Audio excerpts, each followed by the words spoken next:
So I think we're heading to this position where the larger parties are really going to have to negotiate with a lot of small ones to try and build a potential government. And that's the situation that Mette Fredriksen's going to be facing. As she said, it's going to be hard negotiations going forward. Now, her party, the Social Democrats, they are still the largest party by far. She secured 22% of the vote and 38 seats, but that is not enough to claim victory alone. And it's actually the weakest showing in more than a century for her party. So obviously very disappointing. And that red bloc got 84 seats, but you need 90. So they're all the allied parties on the left wing, but you need 90 seats for a majority. But interestingly enough, the opposition, the blue bloc on the right side of the parliament, they didn't get enough seats for a majority either. So we have this strange situation we're in now, where it's a smaller party that sits in this middle ground that actually has a lot of power. And as you say, they have the potential now to be kingmakers. And the leader of that party is Lars Løkke Rasmussen. He's actually a former prime minister himself, and he was also the foreign minister under Mette Fredriksen's government. So she's in a strange situation now where she's actually been running against people who were in her own government, her former coalition partners, and now she's going to face some very, very difficult negotiations to try and see if she can still build a government. It's likely that she has a very good chance to still be prime minister, but she'll have to work with a lot of smaller parties. She has a very good chance, as you say, but is there a scenario in which she might not be able to retain her position as Prime Minister? Yes, and that's why this is still quite open. So there's a couple of different scenarios. We could see her potentially try and build a coalition on the left, but there's not quite enough votes, and there's some of these smaller parties she probably doesn't want to work with that are quite far on the fringe. There's also been this idea that there could just be a broader coalition across the centre, so where you've got parties on both the left and the right working together. And that's actually what she had in her previous government. She was working with a party in the centre and a party on the right, but she would have to broaden this out, and that could lead to others trying to go for that role as Prime Minister, whether that's Lars Løkke Rasmussen or indeed on the right, the opposition, the largest opposition party, they're called the Liberals, they've actually come forward and suggested that the centre party should join them and actually have a coalition government on the right. So there's sort of three different scenarios that could all be to play for at the moment. And so it's still open. Right. And the thing with these negotiations, it could still be days or even weeks before we know exactly what shape the future government of Denmark is going to take. And I have to ask you, Adrian, briefly, if you can, how much did the whole discussion about Greenland and President Donald Trump talking about taking it play into this election? Well, it was actually crucial, and it was the reason why we've had an election now. So because of the scenario in Greenland, and Mette Frederiksen had sort of stood firm against these repeated calls from President Trump to annex Greenland, she did have a lift in the polls. So she had a boost. She got several points more than she might have done without that happening. So she had to go for the election now strategically because this was her best chance, even though it's not delivered the outcome she hoped for. If we rewind just before Christmas, she was even less popular. She was lower in the polls. She had a disastrous local election. And I was even wondering whether she would still be around in the next 6 months in government. So this was her best chance, even though it's not delivered what she was hoping for. Many thanks, Adrian Murray there in Copenhagen. And time for some sports news now with Isaac Fennin in London. Yeah, a charity which helps retired boxers has called for the sport to address the void in care for fighters in the wake of the death of the former world champion Ricky Hatton. He was found unresponsive in his home last year, and last week a coroner said that she was satisfied that Hatton had carried out the acts which led to his death. She could not be sure he intended to take his own life, though. The Ringside Charitable Trust is one of a number of organisations which says more needs to be done to look after fighters away from the ring. Dave Harris is the chair of that trust, and he wants to build care homes for boxers with dementia. And I asked him if he thought that might have helped someone like Hatton. He then could have, in confidence, had a breakaway and had some support and guidance. He would have had a care worker who knew his case history inside out.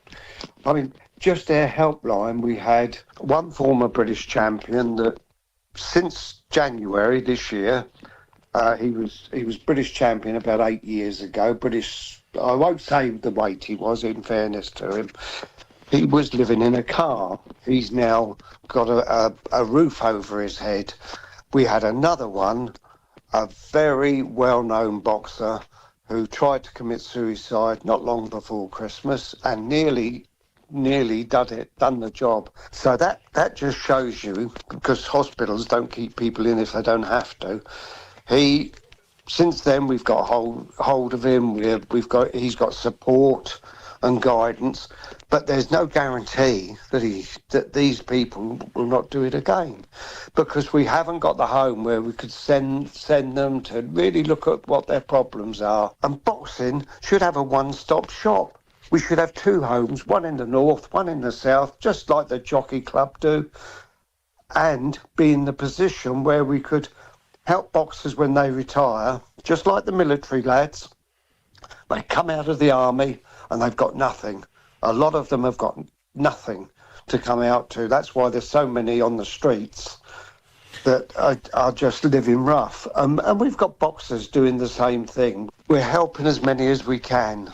But our true aim is to get a home up and running so there's respite and full-time care. You've got former British champions that have pugilistic dementia, and it's so sad. It's an epidemic out there. We know we're not going to get the support from the border control, so we are going to go it alone and see if we can get businesses on board. I know we're talking about Britain, but do you think it's an issue that affects boxers around the world? Yeah, we've had some interesting conversations with the WBC, Jill Diamond from the WBC. They have got a support network, but they have no homes in America, just like we haven't. And they've been met with similar things, just silence. I mean, silence is a very powerful tool, particularly if you don't want to get involved in anything. You just don't say anything. But it's going to reach the stage where they should be saying, yes, come on, it's our sport. Let's see what we can do. Because it wouldn't cost them too much at all. Do you fear for the future of boxing? I think money is always talked, and they will find a way round it in some way or another. I do fear for boxing. I do fear for... It's a wonderful sport that gives discipline. Boxing needs to be, in my opinion, looked at, because the infrastructure of the British Boxing Border Control isn't big enough. They do a good job with present-day boxing, in as much as sometimes I think they have like 40 shows a month. Well, they're relying considerably on also volunteers, stewards and inspectors, but it's so fragile. And what's the saddest bit of all is that when boxers retire, and then the epidemic starts of bad health, illness, mental illness, and where do they go? There's nowhere apart from Ringside Charitable Trust after the first year that where the board have signed up with Sporting Chance, like the FA had. But basically, in my opinion, it's a sticking plaster job. Yeah. It's not sorting the problem out. Yeah, if you want more on that story, there's an article on the BBC Sport website. Kick to the curb. Is boxing failing its heroes? As a fan, thank you very much indeed. This is Newsday on the BBC World Service. Stay tuned to the Society for Radio Democracy 98.1 FM. Well, from BBC Newsday. That's how we come back to the New Englandville studios. Remember, 7 o'clock will be time for Salone and some international news. A special morning greeting. They go to you, Mommy Evangelist Antidodo, right inside the Carlton community. What about you, Super Flavor, Chairman, right inside Carlton community? And good morning to you, Balestino, the number 5 and number 6 Gloucester Street. Good morning to you, sir, and good morning to you, Blessed Farouk Manager Kauta of number 26 Akila Road and number 4 Back Street. Good morning to you. Good morning to you, Mr. Benjamin Stevens of Denki Close. Good morning to you, Professor Philip Kanu. This is the common from me and Joseph Songa. Well, Fambo Domino already 7 o'clock. We're going to bring Salone and some international news. Stay tuned.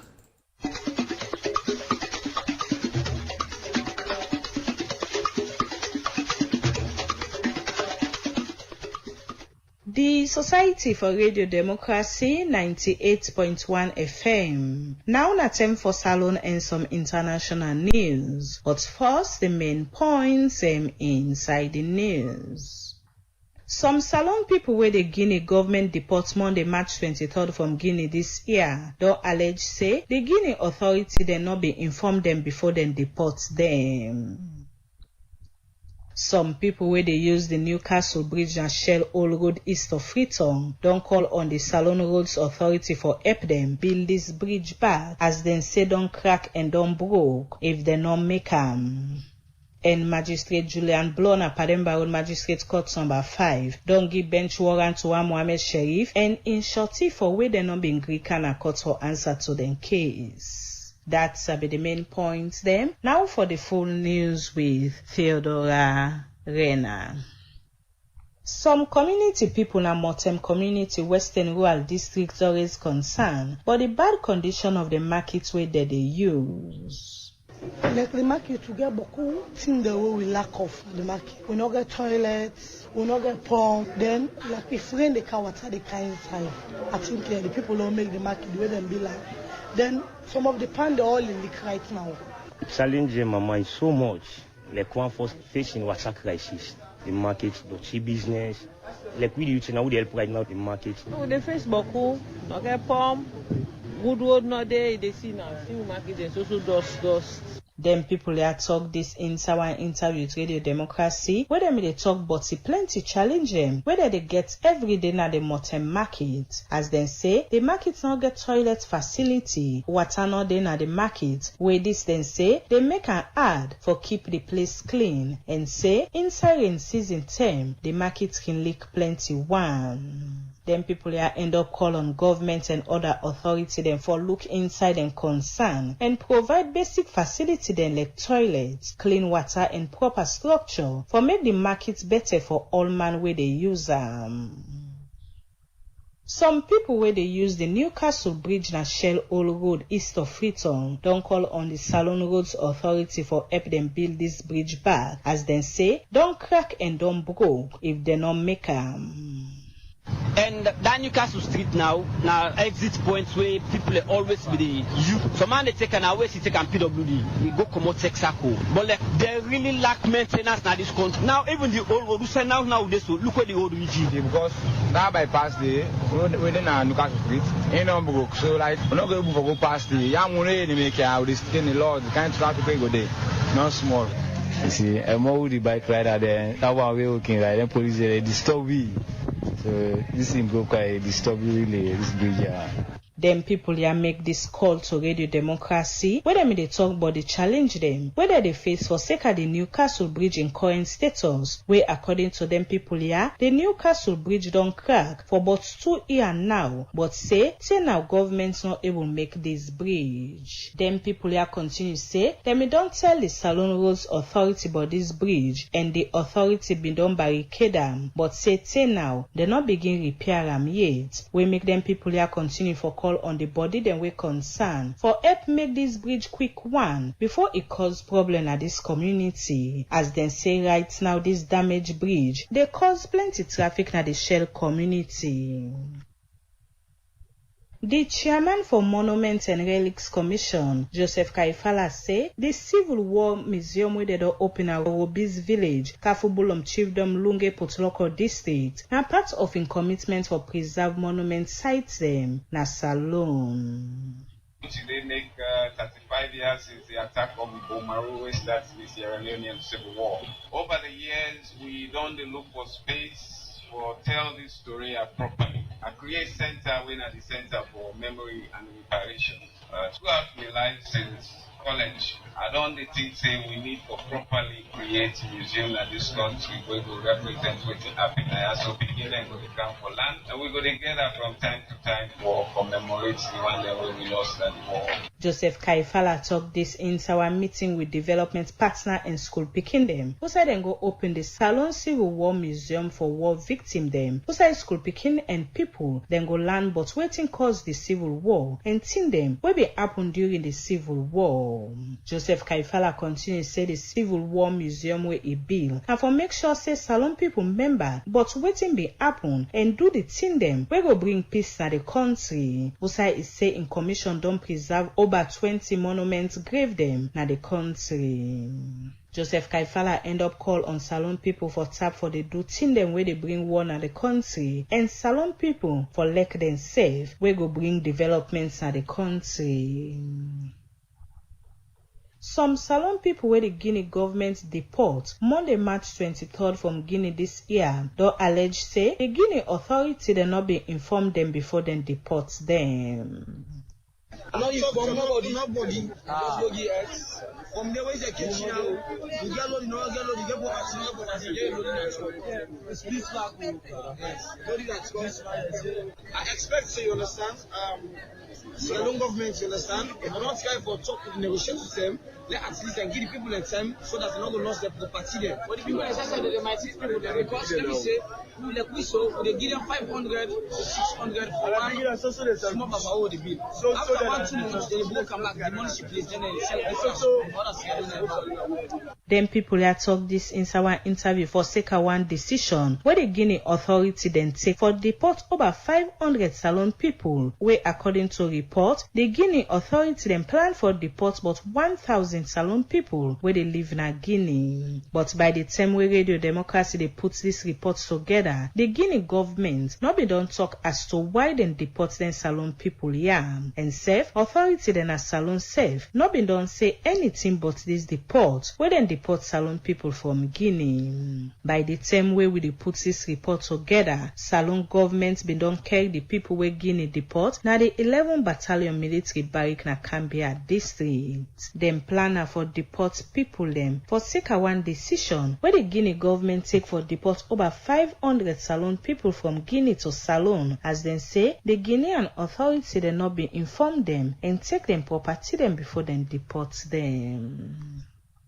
Magistrate Julian Blona Pademba Court number 5 don't give bench warrant to Mohammed Sheriff and Inshoti for where they not been Greek Kana court for answer to them case. The defendants made a Tinapna court for answer to threats in manners and trespass where they against section 15(1) of the Public Order Act 1965 and malicious damage where they against Malicious Damage Act 1861. According to the file, pan count 1, the defendants when Mohammed Sheriff inside March 2023 na Banga Farm na the Western Area District, it be enter the complainant in land, pan threat in manner. Inside count 2, the police allege say he enter back inside the complainant's land after the complainant made a warn am not for enter inside in land. And safe, the defendant inside June 2024, he been damaged the complainant in fence where value 55,000 leons. Where the court been read the charge to the defendant and not been take no plead. The lawyer where they represent the complainant been tell the court for other bench warrants for the defendant where he not been present in court, and Magistrate Mary Julian Blow been agreed to this application and issue bench warrants for the defendant and Inshoti, and they'll adjourn this case to March 25 this year. You dey listen to news where they come to you from the Society for Radio Democracy 98.1 FM. Now na time for news but other country them. According to BBC reports, 5 people don't die inside one Russia strike na Ukraine after one bombing where target plenty region na Ukraine. And according to BBC reports, the Nigeria army say the 200 American soldier man them where they go Nigeria just now not get for fet any terror terrorist group, but dem go work with Nigeria soldier dem for give strength to peace and security na Nigeria. For don the news, the main points and back. Some Salone people wey the Guinea government deport Monday, March 23rd from Guinea this year don allege say the Guinea authority dey not be informed them before dem deport them. Some people wey dey use the Newcastle Bridge na Shell Old Road east of Freetown don call on the Salone Roads Authority for help them build this bridge back, as dem say don crack and don broke if dem not make am. And Magistrate Mary Julian Blona Pademba Old Court number 5 don give bench warrant to one Mohammed Sharif and Inshoti for where they not agree Kana court for answer to their case. That's a Salone and some international news we come to you from Radio Democracy 98.1 FM with Theodora Rena.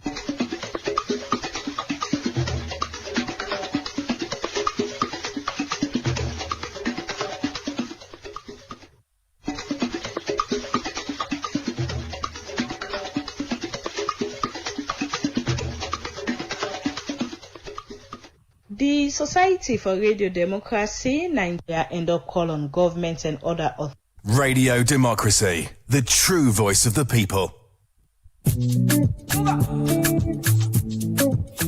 Mr. S.A. Beckley. That new technology we don't bring in a tongue. I want her now. Because when it's come, me man not able to do nothing. It just said go sleep bye. Somebody tell me say they call am flam, and now you no more get am. Ayo, nene.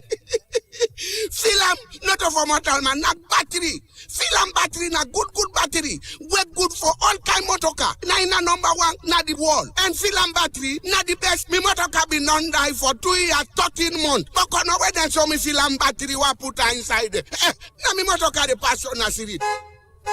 Hey, where they pass? Traffic warning, then they salute, traffic police, then they call a parang. They say, hey, that motorcar the door is already. Thank you very much, Mr. S.A. Berkeley. Now no say you na po man party for we bring this new technology battery where they call flam battery. Digi battery don't pull me per losses, don't pull me per agba. Flam battery. Now you can first, second, third, and all the other battery. Now for no more. Hey, Nene, don't hear the That sick way the money man so na forgot na pharmacy. S.A. Beckley not a pharmacy for mortal man. Na pharmacy for machine then. Any kind. But I get buy Kenkeke. I go and buy this flam battery for them. The new technology. Oh. I notice S.A. Beckley don't bring out. S.A. Beckley. Number 2 Kamusuti Mine by PW Johnson. S.A. Beckley. Flam battery. S.A. Beckley, the new technology, all the way.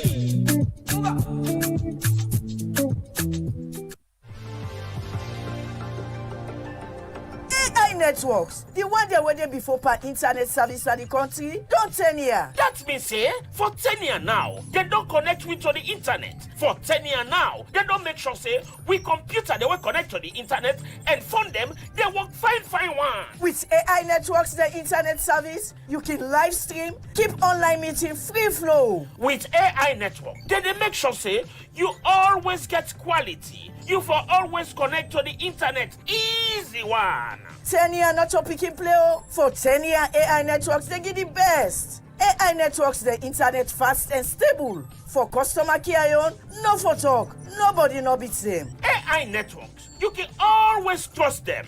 Enjoy better internet service, online meeting, live streaming, video games. Yes, now AI networks. Now 140 Circular Road, now the place where you forgot meet them.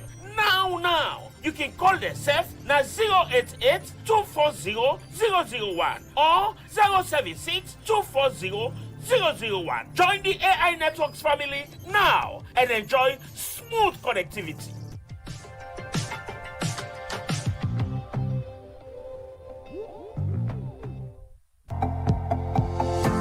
For send money overseas on Tandem, can feel like send the money you they send them. It can slow and expensive. Now with Free Money and BNB, you can send money to over 10 countries them easy one. If fast like where you they send text message, one waste time no did it. You can pay for markets where you order anytime, or you can send money for your family anytime, and then go receive them just like that. No waste time.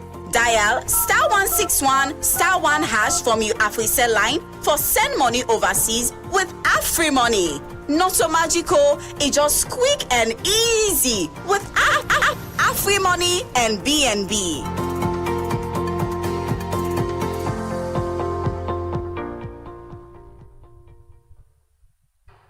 We're trendy and youthful. We're UBA. Close your eyes for a second.